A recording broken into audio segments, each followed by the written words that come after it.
SSLFamilyDad with Simple Suburban Living, and today I'm just going to kind of take you guys through the process that we're using to get some of our seeds started to plant our outdoor garden. So it's just the beginning of April here, and our last frost date or safe frost time is usually about mid-May. So we're trying to get about 4 to 6 weeks started early here on our seedlings before we get those moved outside. One of the things that I never liked about gardening and getting into gardening is every time we expand our garden or start new gardens, it seems like we're always investing a whole bunch of money. You know, there's potting soils and seedling starting kits and, you know, peat plugs and, you know, all this other stuff that we need to get, it seems like, to get gardening started. So this year I'm going to do a series on how we're trying to focus on doing this for as little money as possible and even free in most cases. So one of the things, you know, just kind of starting off, when you're getting all your seeds started, there's a lot of products out there you can buy that are fairly inexpensive, a lot of trays and seed starting kits and all that good stuff. One of the things we found to work really well is just to save up these all kinds of different containers. So throughout the year we'll save these little plastic containers. This one had some type of salad or something like that in it. All these old cake containers, anything with a clear top on it that kind of acts like a little greenhouse. And then containers, different size containers to plant the seeds in. Even little ones like this that are shallow will work just fine for shorter rooting plants, especially if they're not going to be in there very long. So this will work for starting some smaller ones as well. We've got little tomato, strawberry containers here that we're using as well. Now these ones have slots or holes in the bottom where the water can drain out, and so we have those in the lid of another plastic dish here. And as you can see, we've got a large cake container here that we've got set up, and as you can see, it's got a lot of moisture built up in it. So we just get the seeds all moist and the dirt all moist in there, and then this acts like a little mini greenhouse, keeps them warm and gets those seeds started really well. So you could also use things like egg cartons. You can keep these open and maybe get a clear plastic dome or something to set over the top of it, cut the lid part off. This will work good for really small, like lettuces or kale or spinach and any of the small like leafy greens that don't have really extensive roots. They can work in little cells like this. Same with these. There's also these clear, more fancy egg cartons that you could use, I guess. These have a plastic lid on the top, so these will work as well. So there's lots of different things you can use. The SSL kids made these little chalkboard pots last year. We've got a bunch of these. This is just made out of a sour cream container and holes drilled in the bottom of it, and then using the lid as like a little water catch here. These work great for starting, you know, these are real deep, so you can start larger rooting things like pumpkins and cucumbers and tomatoes and that. And then you could just cover them with a dome or something like that as well. So lots of different options out there to get started. We're just using an old shelf in front of a window here, so we're not using any grow lights, we're not using any electricity.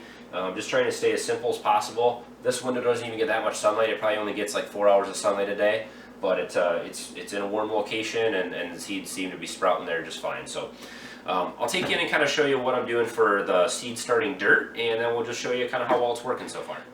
Okay, so this is the soil mixture that we're using,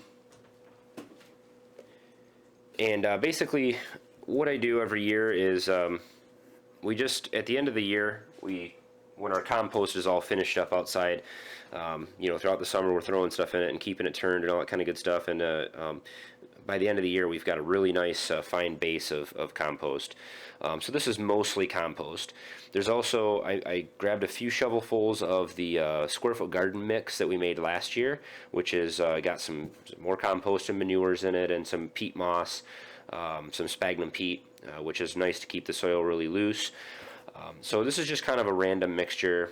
I think there's some worm castings in here, not very much, but very little bit of worm castings as well.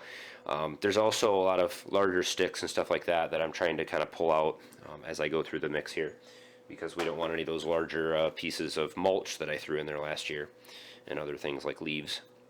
So just kind of clean that stuff up and keep the finest material. But you can use anything. I mean, you can even, you know, if you grab the sphagnum peat moss for a gigantic bag of it, I think it was like $8, and that can, you know, that can go a really long way. So if you stretch that out, you can get quite a bit of use out of that. The bag that I had here, we've had for 2 years, and I just add a little bit at a time to, you know, different garden beds and stuff. So very inexpensive, and really could be potentially free soil starting mix here, and this has been working really good. So all I'm doing is just filling up our container. This is a little to-go container of some sort, and just kind of making it nice loose mixture here, and I'm going to plant some sunflowers in this. This year I'm trying to do a giant sunflower farm kind of thing, and you can see there's a lot of larger pieces in here we have to sort through a little bit. Okay, so in this case I'll probably do like a kind of a ring pattern here, just spread these out a couple inches at a time around the edges, and then maybe just pop two in the middle. And I usually put 2 seeds in every hole, just for good measure. Seeds are cheaper, and so that's usually not a big deal. Now, one of the things that we did this year is I always look around for seeds. Look around after the gardening season, or even throughout the winter. And in this case, our local Ace Hardware has a whole rack of 50% off seeds that were from last year, actually. So we're utilizing those as much as possible and getting all of our seeds for very, very inexpensive. Now, if you want to do this completely free, of course, you just need to save your seeds from last year. So let some of your sunflowers go to seed and save some of those, or any other vegetables that you're trying to grow, and then you don't need to buy seeds at all after your first year. So that's pretty much it for that, and we'll go ahead and just add a little bit of water. Okay, so now in this case in particular, I don't have holes popped in the bottom of this tray. And you can do that if you want to make sure if you add too much water that it's able to drain out. And it also makes it easier if you want to water from the bottom by filling up like a little tray underneath it and letting the water kind of seep up into the pot. But in this case, I'm just being careful as to how much water I add. And I'll be careful not to overwater it. And then with the little greenhouse lid over the top of it here, it'll keep all that moisture in. So I shouldn't have to add too much water until the seeds are sprouted and can kind of take that water up as I need to. So I'm not worried about having holes in the bottom. And that should do it for that. Now once these grow, we're not working with some pretty little seed starters, and so we don't have, they're not all in their own individual little sections. So once these grow up, you're just basically going to take your fingers like this, kind of make a claw, and just scoop right around it and pop it out, and go ahead and transplant that outside into your garden after your last frost. So I'll show you how we're working with these in the windowsill, and kind of show you the progress of some of the ones we planted a few days ago. Okay, so in this case we just have, this is just one of our little seed locations where we've got another window that we'll be adding some more to, but this is just a small little cheap plastic shelf we had laying around, and this is where we're kind of putting everything right now. We used the same operation last year, and we were able to get really good germination rates. So, but this is all the random containers. Doesn't look pretty, but it's going to work, and it works very well. So I'll just kind of show you, this is some that we planted, some Roma tomatoes, 2 days ago. And we've already got, let's see, at least 1, 2, 3, 4, 5, about 6 of them popping up there in this little seed starting operation. So this is doing really well. And like I said, this does not get a whole lot of sun.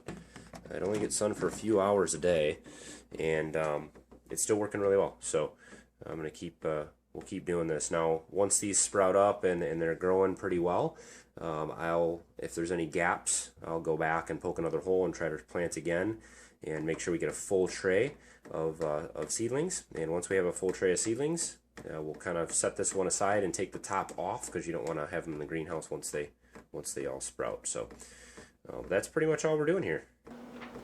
Well, we've got our list of all the plants we need to plant here, and I've got quite a bit of work to do, so I'm going to keep adding to this operation and try to squeeze as much on the shelf as I can. And just on this little shelf here, we've got over 150 plants planted already. So this is just a real small, compact, and completely free way to get your seedlings and get your garden started. This is going to kind of start a series. Like I said, I'm going to do a lot of other videos of how to start and do some type of free or very inexpensive gardening. Something that we found to be very helpful to find all these resources out there, and I want to share those with you. So hopefully you found this informational or educational in some way. Please hit thumbs up on the video if you like the ideas. Share with us some of the ideas that you have. How are you doing gardening for less money? And I'd love to have you subscribe and follow along for all the upcoming stuff we have in the spring and summer here. So as always, thanks for watching. Have a good one.